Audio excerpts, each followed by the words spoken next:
Hello everyone, আসসালামু আলাইকুম। কেমন আছেন সবাই? আশা করছি যে যেখান থেকে আমার ভিডিওটা দেখছেন সবাই ভালো আছেন। আমি আজকে আরও একটা নতুন রেসিপি নিয়ে হাজির হলাম আপনাদের সামনে। আজ আমি আপনাদের সাথে শেয়ার করব মোরগ পোলাও রেসিপি। আশা করছি রেসিপিটা সবার কাছে ভালো লাগবে।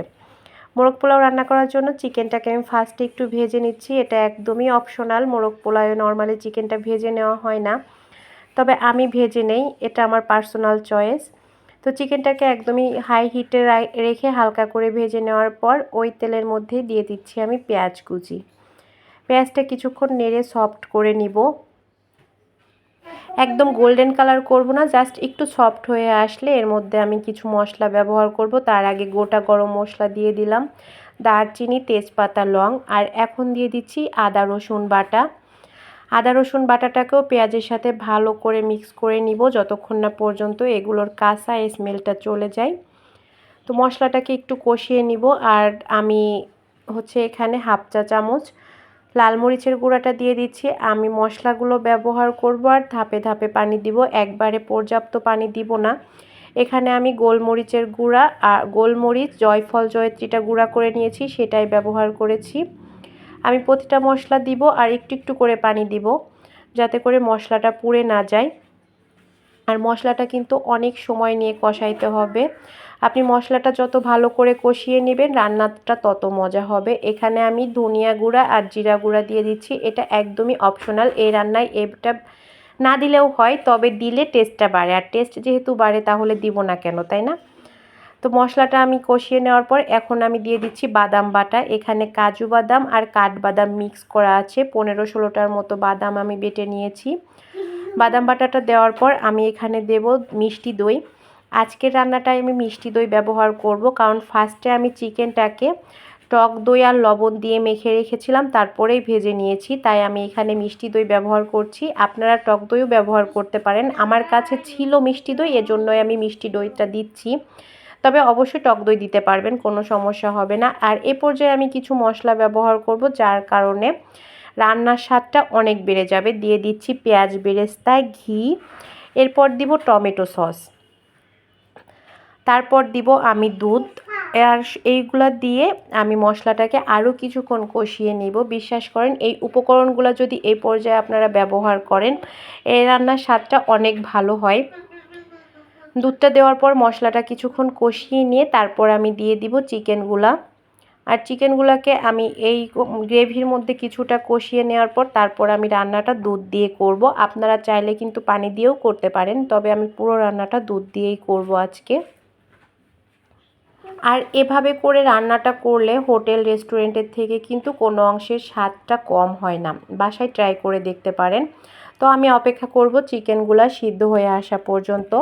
তো আমার চিকেনটা রান্না কমপ্লিট। এখন রান্না করব রাইসটা রান্না করার জন্য আমি এখানে দিয়ে দিচ্ছি সয়াবিন তেল আর ঘি।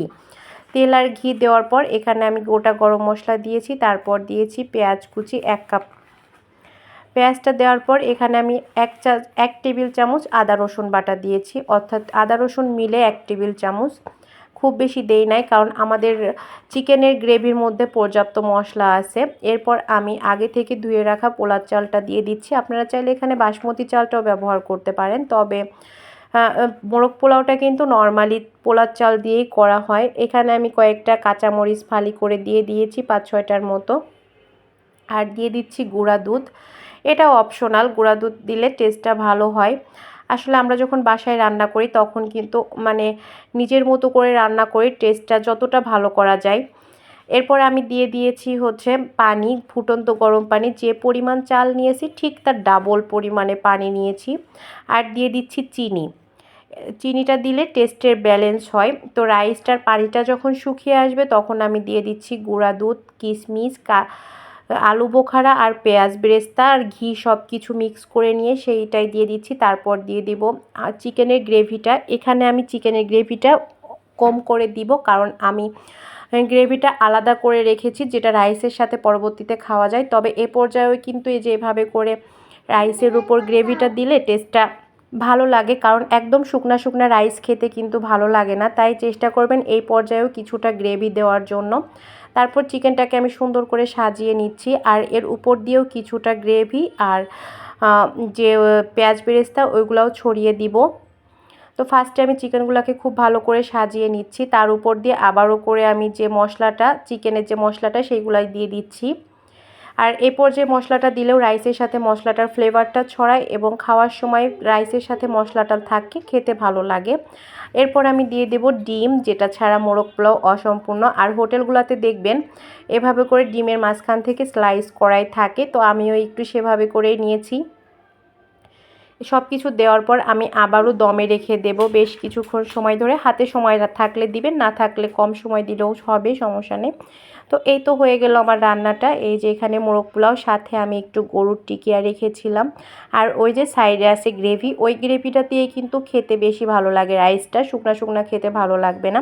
তো আশা করি আমার আজকের রেসিপিটা আপনাদের কাছে ভালো লেগেছে। ভালো লাগলে শেয়ার দিয়ে রাখতে পারেন রেসিপিটা। তো সবাই ভালো থাকবেন, সুস্থ থাকবেন। আল্লাহ হাফেজ, আসসালামু আলাইকুম।